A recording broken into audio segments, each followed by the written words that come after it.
Hello guys, nandito tayo sa Almaray Project. Nandito tayo sa loob ng hukay. Yan po ang hukay.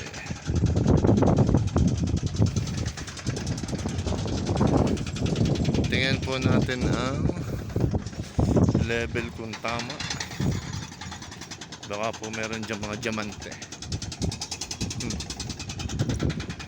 Ito po ang itsura ng ilalim niya.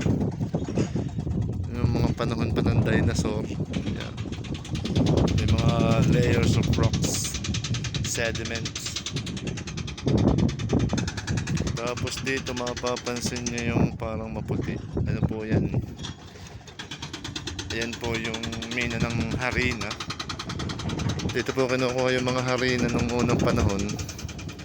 Namimina po kasi ang harina galing sa mga halaman. Yan po yun.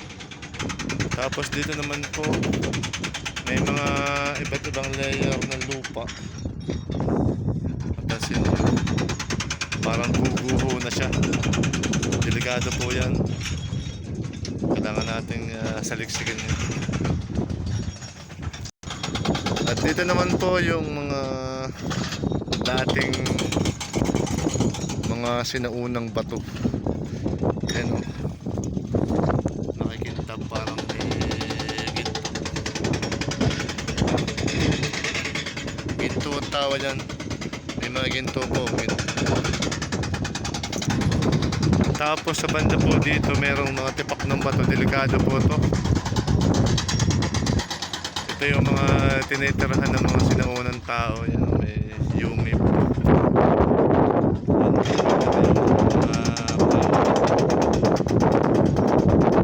Yan sila tumutulog.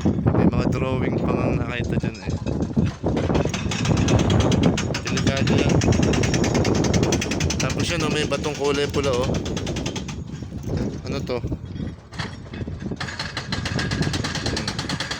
Mamahalin to. Pwede natin ibenta to oh. So yan. Nakakita na niyo yung patong yan. Delikado yan.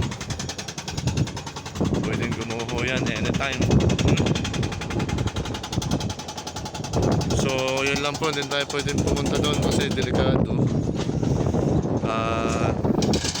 Uutusan ko lang itong mga tauhan ko. Siyempre ako ang contractor na to eh. Sige bye bye.